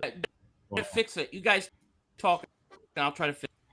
Gotcha. All right. Maybe maybe go out and come back in. I think Because that I want to always hear. works I sometimes. we definitely want to hear what you have to say on that right. topic. Yeah, for sure. Cool. For sure. Cool.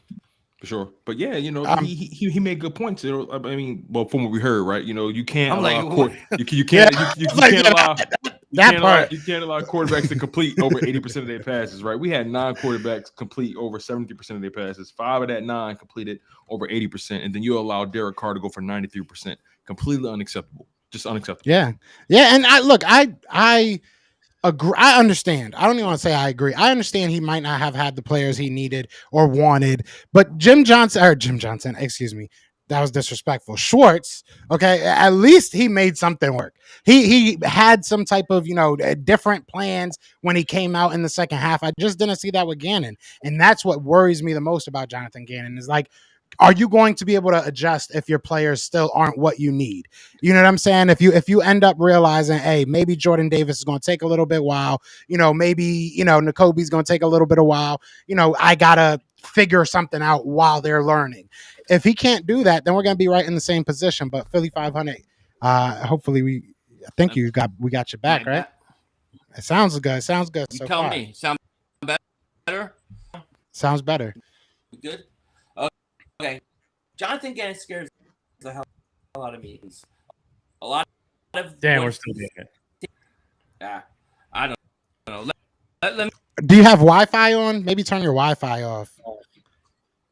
Are you using your phone? Wi-Fi? No. Oh, you're using your laptop? Yeah, I'm using my laptop. Let me. It's only weird because he was good the whole time, and then it just happened. That's Jonathan Gannon trying to hack us right now. Yeah, to talk about Gannon. Y'all ain't talking about me. I know y'all ain't talking about me. Let me try to go out again. All right, cool. Hold on. All right. Yeah. John Gannon put a hit out on the stream. Yeah, shout out to Seth Rowe with a super chat. He said Schwartz did blitz sometimes at least. Gannon don't really do that. And the thing is, whether he didn't have the players or not, there's really no excuse. I think that's where it comes down to. And you got to get at the quarterback. Why do you think, defensive ends and they get paid so much? That is what you got to do to stop quarterbacks. And, we heard there's a good one right here. Philly 500 megabytes. That's pretty funny. That's funny. We heard Gannon dropping Hassan Reddick back in practice a lot. I'm not saying you shouldn't do it at all, but Hassan Reddick got to spend most of his time getting at the quarterback. You don't get a guy with 23.5 sacks to say, go cover the tight end all the time. Yeah, you could do stuff differently, but he has to be focused on getting to the quarterback. Double-digit sacks must be in his game log this season, or we're not using him right. Absolutely. 500. Want to try it again? How you feeling, bro? I have no idea what to think here. Yeah, there we go. Sounds way better. There we go. Way better. All right. Everybody yelling at me, telling like it sounded good to me. It's not your fault. It's not your fault. Blame the host. Right? I don't know. Dude, I'm so bad with technology. Forget about it. But Jonathan Gannon scares the hell out of me. He does. I thought the way he coached last year was horrible. And I say that because he tried to do things when he didn't have the personnel to do it, right? Secondly, I'm concerned about how he's going to use certain guys this year. I like the defensive players they brought in, but how are you going to use Hassan Reddick? They're talking about this week about dropping him into coverage. That's fine. You can do that sometimes. You can. But you can't do it to the point where you're killing his sacks numbers. You know what I mean? Yeah. So to me, the defense is all about getting to the quarterback. You don't get to the quarterback, you have no shot at anything. And I'm a little worried about it. I had something pulled up here. Hold on.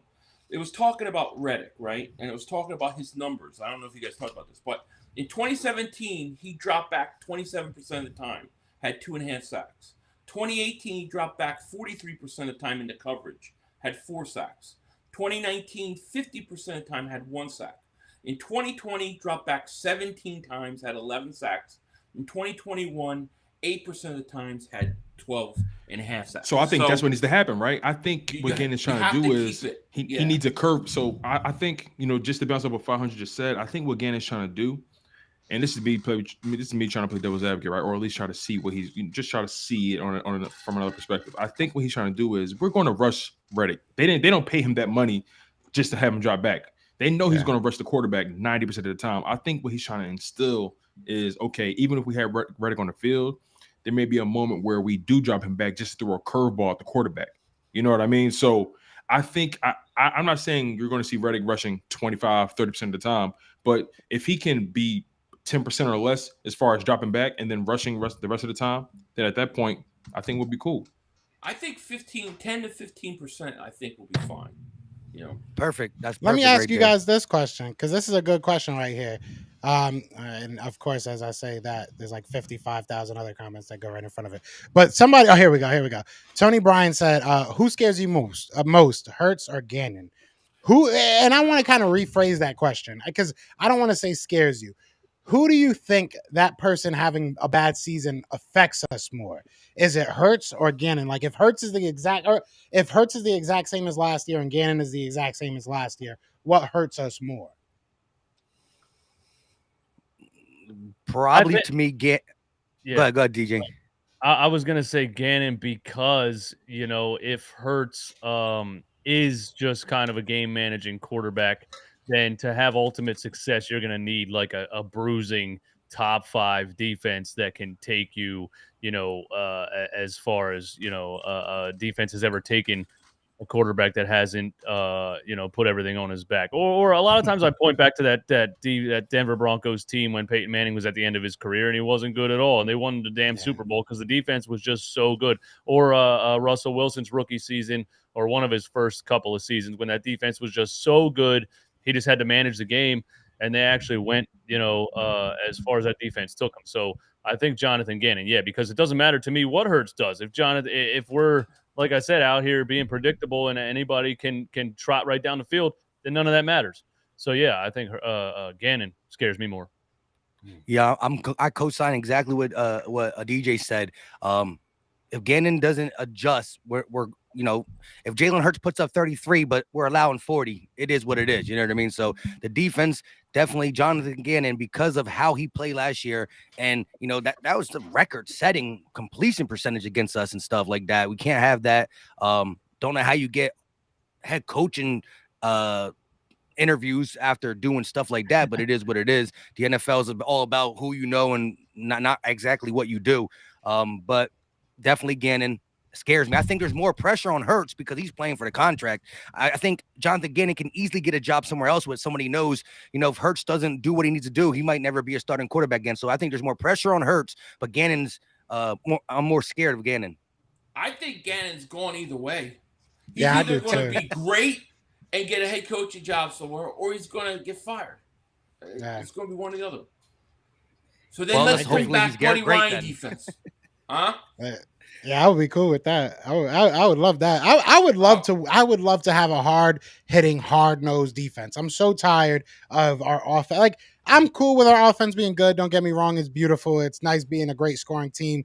But I want to knock some heads off. I want people to be afraid of playing us. You know what I'm saying? Like I want people to be like, as long as we get out of there, healthy, I'm cool. I don't really care what happens in Philly. I want to get back to those days. Like, you know what I'm saying? And I don't know. We're not there yet, but we'll see. I want to ask a couple questions from the chat because everybody's been killing it in the chat so far. We still got over 400 people, so I want to show a little bit of love before we all head out of here. But King DV Sports says, would you guys say on paper the Eagles are a top 5 defense in the league? I'm gonna say no, but we're close. Yeah, I'll definitely say top 10. Top 10. I say top 10. I say maybe top 10, but I don't know if I can go top 5 quite yet. Just on paper, still, If they're top 3 in sacks, they'll be a top 5 defense. But I'll say top 10. Yeah. They top 10 with potential to be top 5. Right. If I had to call it right now, I would say top 10. Yeah, it's possible they could be top 5. If they can get back to that, top 10. If they can get back to that, yeah, seriously. If they can get back to that 2017, lead the league and, the best rushing defense in the league and all that, then yeah. But, it's too much of a question mark right now. Yeah. Man, some of these names in here, like I want to ask your questions, but like You guys got to ask your parents before you guys make your names. Like some of these things are like, damn, bro. I'm the worst at reading people's names. Bro, no, I'm not even saying like hard to read. I'm just saying some of these are so inappropriate. Bro, go F yourself. Yeah. Yeah, it's like calm down, guys. Y'all were upset when y'all made y'all names. like the thing that bothers me with Jonathan Gannon is that I just keep thinking about like the Oakland Raiders, the Vegas Raiders game, the Kansas City game, the Justin Herbert game, where these guys, their jerseys are clean and they're throwing like 34, 37. And it's like, how long are you going to allow guys to do that? Before trying something, before trying to make some sort of adjustment or do something to change what is happening. And he just didn't do it. So that's my concern. That's why I worry about with him, you know? Yeah. And the crazy thing with Gannon, real quick, last year, you know, he did sometimes adjust, but he only it took him a whole half. Like we actually played pretty decent defense down the stretch. Well, we also played bad teams, but in the second half. But even the bad teams we played, they were killing us. Zach Wilson was tearing us up in the first half. And then in the second half, we shut the Jets down and all that. Everybody stunk, and he was great against us. I hate Zach Wilson. Zach Wilson cried because he didn't win Mr. Utah. So I'm good on him. He got depressed. I always thought he was just soft. His mom's friend. What are you gonna do? You got to give the guy credit. Part of it. I respect that. Yeah, I respect that part of it. I ain't mad at it. He probably the yoga king. He probably there every day. Now shout out to Name Brain. He says, how many points do you guys think Hurts will need to average with this defense? I'm confused by that question. How many points does the average? So he's asking I'm assuming, how much the offense has to, how many offense. Is he asking how much the defense is going to give up? Basically, that's basically what it sounds like. How many points do you think Hurts is going to need to win games? 27 points. In the 20. Points. Oh, I thought you said 0.7. I was like, how's no, 27 points.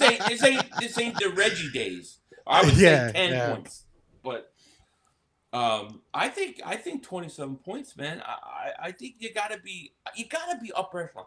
Like I said, that offense is too talented all across the board for you to be, not being able to score points. I really think so.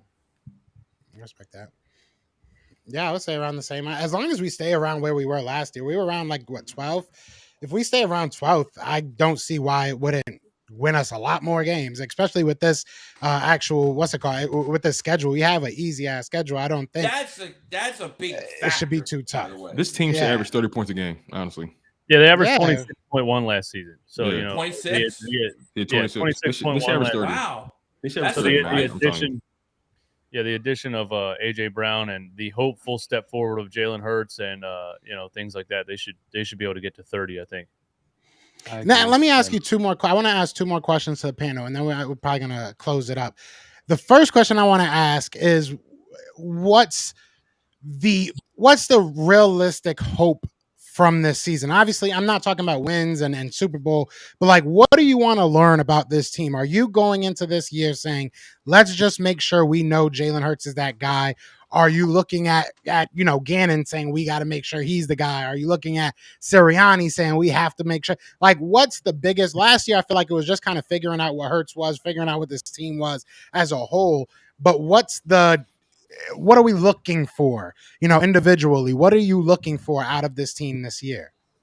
Hurts and Gannon for me. I gotta know the future. The future of this team is gonna lie and mainly Hurts, but I still want to see Gannon, whether he, as Philly 500 says, does so well he gets another job somewhere else. But I think that is, I think if something could go wrong this season, it's one of them will be the reason why. So that's what I want to see. I think that this team is loaded. And again, I think BG says Bergang said it before. Not too many off seasons we go into the season with the paper champ word. We're always we're good, but we don't got we're not talked about that much, and we still go and make things happen. So I think with the additions we had now, got to see Hurts. Yeah, I think for me, I'm just 100% looking at is Jalen Hurts a franchise quarterback? Is he a quarterback of the future? I think it's set up perfectly to find out the answer to that this season. The last thing we want is a Daniel Jones situation in New York where you're on year what feels like 12 and the guy still stinks. So you don't want to waste a whole bunch of time, especially when your offense is relatively young right now, and you got some young offensive linemen coming up and all that. So I think that's definitely what I'm looking for. Is Jalen Hurts the answer? Jonathan Gannon, to me, like Philly said, he could come or go. Really, you know what I mean? He could be great and get another job. He could get fired if he's bad. I don't think it really matters that much in the long run. I said I'm more scared of Jonathan Gannon this season based on our overall success this season.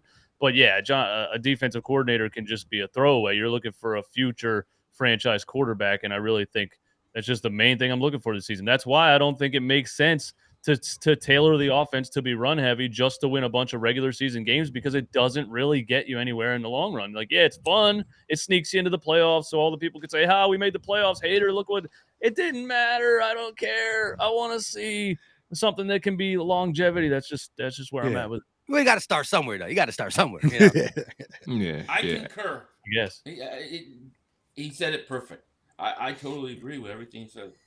I agree with everything they said. Just to add to it, I need to see high quality victories, and I need to see this team be able to get punched in the mouth and respond. There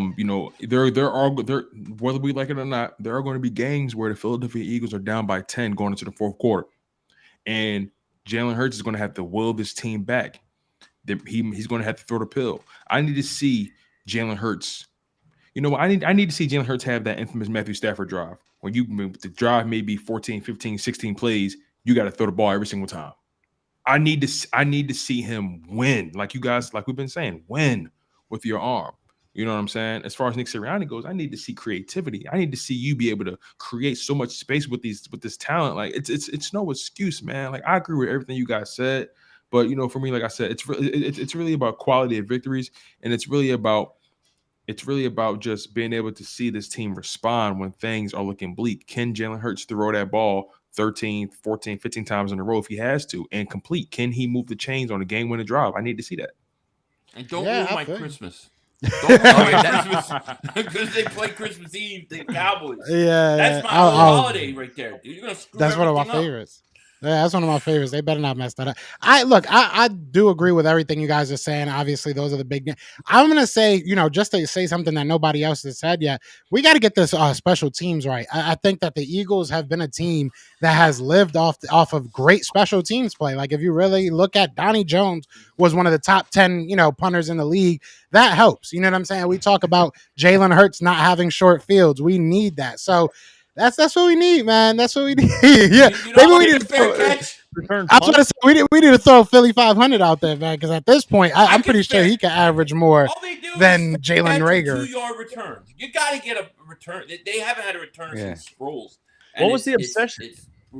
What was the obsession at that position? I mean, it got to the point where I have no idea. College. It got to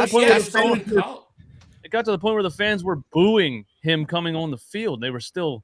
And then he muffled another one. He was supposed to be really good in college. I mean, you know what I think it is? I think it came down to this. It came down to they realized that this man is just mentally blocked and he's not going to get good at wide receiver. So they were like, and I don't want to say it like that. That sounds mean, but you guys know what I'm saying. You look at this. You look at how he was going. It was just not getting better. Let's let him do something simple, right? Like, you know what I'm saying? Like, just catch the ball real quick. Get the ball in your hand, get in space, try and do something. So I think that's what they were trying to do. It just didn't work because he can't. He was just so mentally blocked up, man. It's just, I don't know. I don't know. So I really think that's what it is. Who has a better chance to not make the team, Whiteside or Reagor? Whiteside. It shouldn't even be a question anymore. Yeah, I would say Whiteside. But it's funny. I mean, Whiteside is really good on special teams. I mean, oh my God, that's the thing, though. Like, you know what I'm saying? Rager's not good at anything. That's very true. That is very true. So if you look at it that way, I mean, yes, but J-Jaw at least Yeah. has some type of value. I don't know if Rager has any. The sad If I'm being part is 100% honest. Rager came into shape though. They said he's in shape. Yeah, he looks. he been in shape since his rookie year, man. Like Nah, he came in. He failed his physical last year. Remember? Yeah. Coming. Oh yeah, to that's true. He training camp. did. And he's Well, going through a White- lot right now. But Whiteside stinks. He does. Yo, Okay. They Whiteside, both do. the story of Whiteside is just why it's like unfathomable. That sounds like a terrible sports movie, by the way. The story of Whiteside. like, that's what. You can't even call him Ortega. You have to say Ortega. Instead of the blind side, it'll be the white side. We need a 30 for 30 about what the heck happened with the Eagles and Doug Peterson. That's what I'm still trying to figure out what the heck happened. Like that is going to probably be the best three-part series ever. I do What think do we? I do think we got questions at the tight end number 2 spot. I think there's Grant Calcaterra just got hurt. I never asked this question. I never asked this question. He was in good Well, too. I never asked this question, but what does the JJ stand for in JJ Arcega Whiteside? Because, like, even with that abbreviated, the guy has Jamba way Juice? too long of a name for how terrible he is. You know what I mean? Not Way, Julio Jones, I'll tell you that much. And it definitely ain't. way too much jersey real estate for not enough production. So keep the JJ abbreviated. for Jackass More letters just in his dropped name, it. then he got touched. Then he got catches. J-Jaw might mean just jump because that's kind of all he can do, right? He's just the guy that jumps in the end zone and Or tries to just get the jump ball. Or just jump off the bridge, like just jump. Just now you're adding too many letters. How do you bring your mom to practice? Like With look, an umbrella. I love my mom. I love my mama, but you don't go to practice with your mom. Like, just like I don't understand how we get the like. And if you go back and watch, just joking. If you go back and watch his highlights at Stanford, he was pretty good. He was pretty physical. He was like, resident, how do we, I'm just so glad we got AJ Brown and Devontae Smith because when you just looked at the Whiteside and Reagor pick, it was just like doom and gloom at the wide receiver spot. But the thing is not only did his mom go there, she followed him around with an umbrella. Yeah. Because it was too sunny. On a sunny day. If to me, when I see a guy walking around with an umbrella, okay, on a sunny day, I think there's either going to be some sort of like terrorist attack or something, or I think dude's in a wuss, especially on a football field. No, I'm serious. The umbrella thing is like if you look at all these conspiracy theories, I'm a conspiracy theorist. There's always a dude in a black umbrella. It always is there. It's true. Hey, if you get jumped on the sidewalk and you look around, the only random person is a guy holding an umbrella. He's not helping you out. He's not helping you. No. Or his mom's holding the umbrella for him. That's even worse. That's man. I need to get his mom on this podcast. That's what I need to do. I need to get Mama Jaquan or whatever the heck his real name is because Arcega Whiteside. It's man, I don't even want to talk about him anymore. All right, the last question I want to ask. Everybody. Serious analysis of JJ Arcega Whiteside. I'm going to post this clip on YouTube. Seriously, the JJ. That's what we need to find out because now I'm seeing jumping jacks, jumping joke, juggling joke. Like I'm saying, what is JJ stand for? That's a good question right there. But I want to ask you guys, man, what do you think? And I know you guys have been waiting for this. This is what every content creator, every reporter loves to be asked. What's your record prediction? How do you think these Eagles are going to do? I got these guys at least. My floor is 10 wins. My ceiling is like 12, 13. How do y'all feel about this team? I think this team goes 12-5, honestly. 12-5. I'm looking at the schedule. I'm looking at the strength of it. If we take care of business early, I think this team can really win 12 games. I think we split with Washington. I think we split with Dallas. I think we lose to the Colts on the road. I think we lose to the Cardinals on the road. And I also think we lose to, I have it written down here, but yeah, like I think 12-5. Yeah, we split Cowboys, split Washington, lose to the damn Colts, lose to the Cardinals, and then we lose to Green Bay. Yeah, I think I'm gonna put us at 10-7, or 11-6. But I think like the bigger picture here is gonna be the eye test and what really happened in those most important games, because I think you could be in an area where like the San Francisco 49ers go all the way to the Super Bowl and we're still like, is Jimmy G the guy? You know what I mean? So I think if we do go 12-5, people are definitely going to be coming at me. Look at our record, you hater. You know what I mean? But I really think it's still going to be okay. But how did we not get to where we wanted to get to when we had the opportunity? And did Hurts improve on these things and these things and these things? So I don't know if the record even matters, but I think this team is talented enough to go 10-7 or 11-6 for sure. So we're only good enough to win one more game? It's a different season. Yeah. It's a different set of teams. I think the ultimate thing that matters is still a big question mark, so I can't go crazy. I respect it. Yeah. I got 11-6, 12-5. I see that's where I would guess. I didn't really think about like what is like the ceiling, because it's hard to go like 13, 14 wins in this league because of the nature of the sport, the injuries. It's a long season, and no matter how good you are, there's always that one team that you shouldn't lose to, and you lose to. That's everybody. The Chiefs are going to lose to somebody who's really not that good. The Packers, everybody. It happens. But the way our schedule is set, I got us winning 11 or 12 games. Yeah, I'm with that. Yeah. Yeah, I have about 11 or 12 wins too, and they could win 11 or 12, and Hurts still could not be the guy. That is very possible. It's very possible. But the schedule, I don't know. When I look at the schedule, like I think it's like easier than last year. Last year was like, we're not beating Tampa, we're not beating Kansas City, we're not beating the Chargers. This year, I mean, there's a couple teams I think we lose to Green Bay. I think we lose to the Colts. We're sweeping Dallas this year. And that's a big win right there. If we sweep Dallas, I love that. I hate them. They can't ruin my holiday. But when I think in terms of like what this team can do, like I think the division is up for grabs. I think Dallas got worse, so I think they should at the very least be able to win a division and get a home playoff game.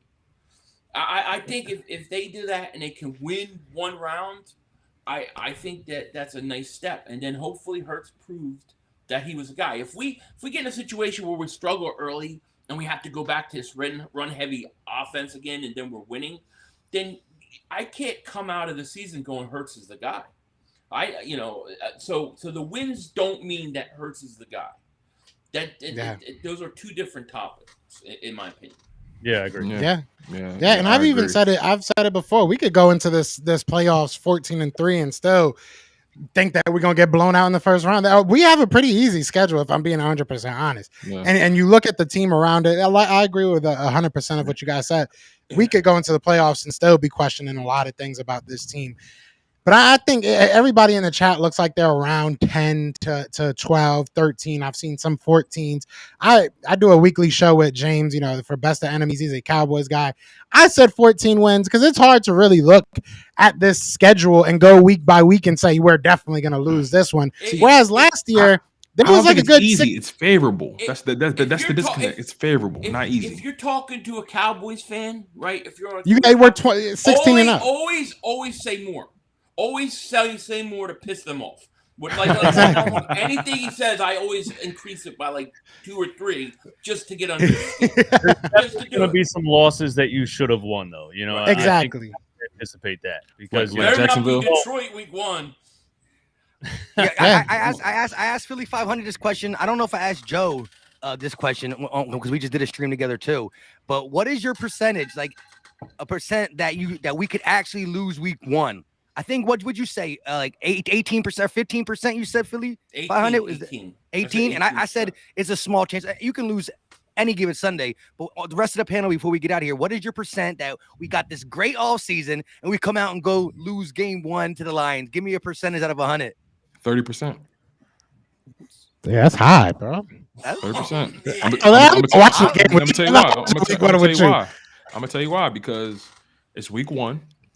And teams are coming out high energy. And I got to be honest, that Detroit team, I've been paying attention to their all season. They have made that offense is slightly more formidable. They have some talent at the wide receiver room.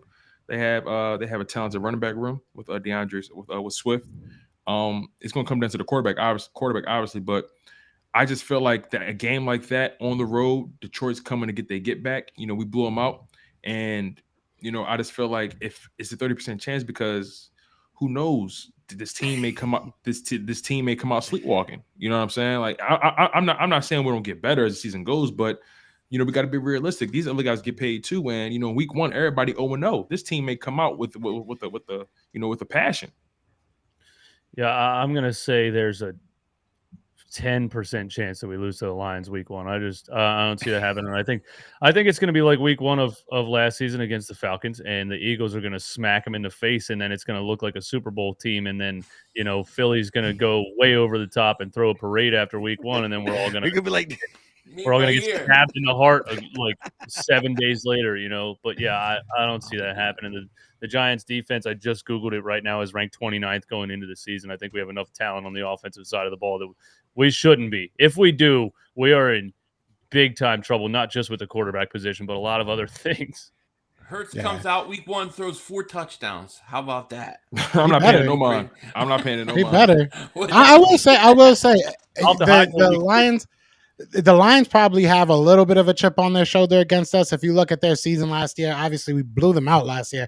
But you look at their season, they were close in a lot of those games. That's what I'm saying. Outside of ours. But outside of ours, we were the only team that really just went in there and blew them out. So they might feel some type of way about that. Obviously, Deuce Staley's over there. Obviously, they got some faces that we're pretty familiar with. So there's a chance. I'm going to say like 15%. But to the same token, there's a 15% chance that I fly down to Philly and knock Nick Sirianni out if that happens. So if we lose to the line, I will be very upset. I know a couple people that work out there at Woodward Sports, the media for the Lions and stuff. And if I have to listen to them talk junk, I'm not going to like it. I'm going to put it that way. We have a lot of pass rushers, and Jared Goff can't move, man. The guy's stuck in cement. So question: How is the Lions' offensive line right now? Like, do you guys? It's pretty damn good. I think they're top 3. Ranked third. Yeah, they're ranked 3rd going into the season. I just checked that too.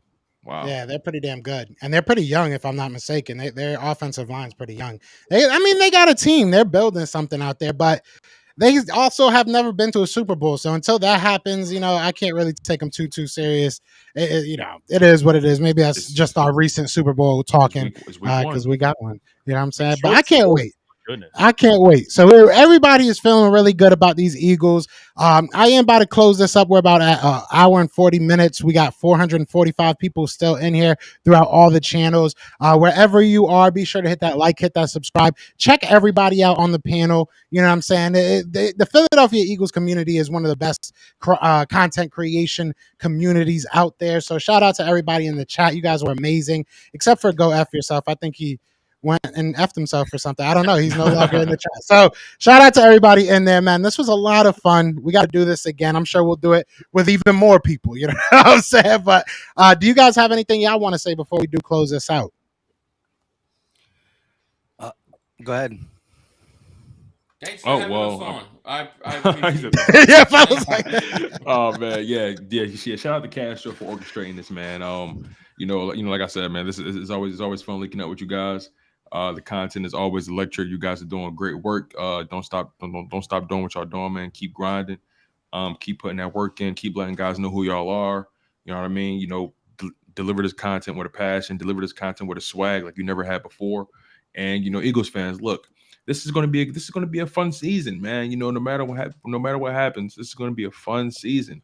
And, you know, make sure you buckle up. It's going to be a hell of a ride. It's going to be some potholes. It's going to be some dips. It's going to be some hills. But at the end of the day, I think this team goes to the playoffs. I think they get a playoff win minimum. And, you know, and I also think we win this division, man. It's going to be exciting, you guys. So stay optimistic, you know, stay humble, stay healthy, stay hungry. Make sure you guys like, comment, subscribe to all these guys, man. You know, check me out on Chalk It Up Sports, where no matter if we win or if we lose, we just got charges to the game. You already know how we get down, man. It's a lot of passion. It's a lot of fire over here, man. Make sure y'all don't get burnt. Yeah. I want to say to you guys, you know, thanks for having me on. Thanks for letting me be a part of this. I go so heavy on the Sixers during basketball season that the YouTube algorithm is like Sixers. So I love talking birds. When I jump back in, YouTube's like, they shove me to the side. So thank you for having me be a part of this and get my stuff back up so YouTube can start throwing me in the search results. You know what I'm saying? Let me in here.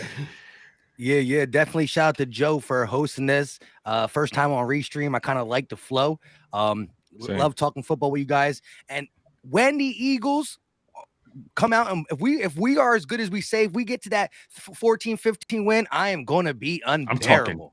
I am going to talk like crazy because how the NFC East, their content creators and their fans, they're so whiny, and so it's just going to be food if we are doing what we believe we can do. Definitely, hit the like button on everybody's, go subscribe, and the season's going to be great. Yeah, facts. Let me just say this way. It's going to be epic either way. Either we're going to be good and we're going to be able to talk trash, or we're going to be hiding because I don't hide, but after this offseason, if we epically fall down, it's going to be dream team vibe. So it's going to be epically good or epically bad because of what just transpired this offseason. So yeah. Facts, yeah, and shout out to and I know you can feel me when I say this, but shout out to Tuck, shout out to Rome, shout out to Jane, shout out to all you Cowboys fans, because I know y'all watching. I might not say that, but I know y'all watching. I know y'all get down. We coming for y'all next, because this year is going to be a lot of fun for Philadelphia Eagles and Eagles fans alike. But other than that, man, like I said, I can't say it enough, man. I appreciate everybody on this panel, good friends of mine. So we're definitely gonna definitely get this going again. But other than that, y'all know what it is, man. It is Fly Eagles Fly, and we are out here. Peace. Later. Yeah, Fly Eagles flying on the team. Touchdown. Time to get Jalen this ring. You don't really want to start a thing. This a bird gang nation, baby. It's a Philly thing. Hater, and you looking like you type trash. I'm just